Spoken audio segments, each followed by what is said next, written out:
तो मध्य प्रदेश में कांग्रेस विधायक दल के नेता चुने जाने पर उमंग सिंघार ने न्यूज 24 से बातचीत करते हुए 2024 के लिए अपने रणनीति साझा की है। उन्होंने कहा कि लोकसभा 2024 के लिए हम तैयार हैं। इसके साथ ही उन्होंने कहा कि लोकसभा चुनाव में पार्टी को बीसी और जातीय जनगणना के मुद्दे पर लाभ मिलेगा।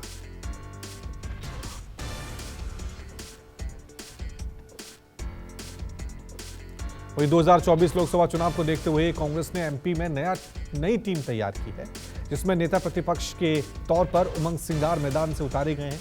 लोकसभा चुनाव को लेकर कितना तैयार है, उमंग सिंघार से बातचीत की हमारे संवाददाता, सुनते हैं उन्हीं से। एमपी तो लोकसभा 2024 के लिए हम तैयार हैं, ये उमंग सिंघार का बयान है। ओबीसी मुद्दे का हमें 2024 में फायदा मिलेगा। एमपी में नेता प्रतिपक्ष बने हैं उमंग सिंघार। जीतू पटवारी को प्रदेश अध्यक्ष बनाया गया है।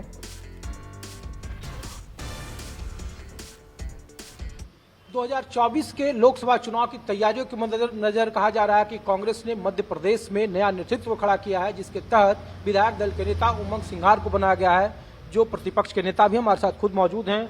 सर, विधानसभा चुनाव के बाद अब कहा जा रहा है कि लोकसभा 2024 में क्या मोदी की गारंटी को या फिर बीजेपी को चुनौती दी जा सकती है, इन्हें दी जा सकती है? अगर दी जा सकती है तो उमंग सिंघार बतौर सदन और सड़क पर किस रणनीति से काम करेंगे? देखिए, सबसे पहले तो जो जवाबदारी दी है शीर्ष नेतृत्व में, उसको धन्यवाद देना चाहता हूँ।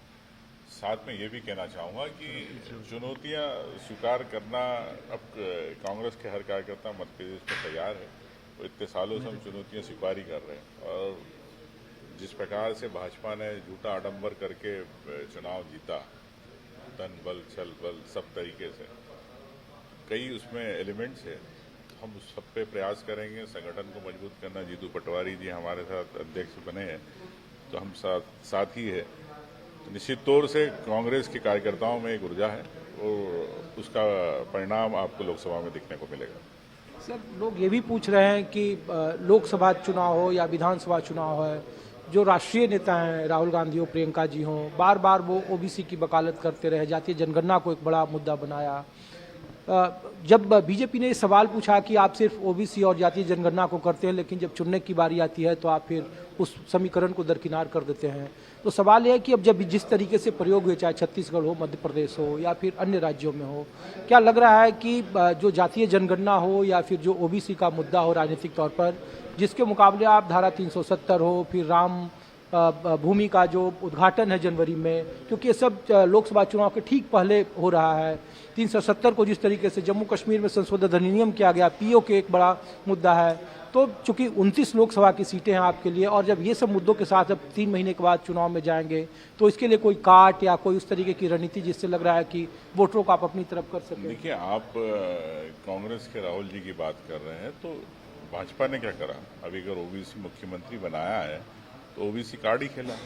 तो आप समझ सकते हैं कि मैं तो ये कहना चाहता हूँ, जातिगत आंकड़ों के बारे में यही कहना चाहूँगा, जिस जाति का जितना हिस्सा है उनको सबको आपस में उतना अधिकार मिलना चाहिए। चूँकि हर समाज जागरूक हो गया, तो इसमें कोई विवाद की स्थिति नहीं है। सबको मिलके, सभी समाज को मिलके इस पर चर्चा करना चाहिए, ये कहना जरूर चाहूँगा। तो साथ में जो आपने राष्ट्रीय मुद्दे, चाहे मंदिर के मुद्दे हो, ये मुद्दे, तो भाजपा हमेशा ध्यान भटकाती है मुद्दों से। हमें भावनात्मक रूप से हमारे देश के अंदर जनता को किस प्रकार से डाइवर्ट करना, ये भारतीय जनता पार्टी जानती है। लेकिन जो मुद्दे, असल मुद्दे हैं कि आपको, मैं तो एक छोटी सी बात कहना चाहता हूँ कि मोदी जी ने आज गेहूं का चालू किया कि खाद्यान्न मिले। खाद्यान्न वहाँ गरीब जो है, किसान है, आदिवासी है, दलित है, जिसको आवश्यकता है खाद्यान्न की, उससे आप बायोमेट्रिक लेते हो। कैमरामैन सुनील कुसेर के साथ ऋषिकेश कुमार, न्यूज़ 24, दिल्ली।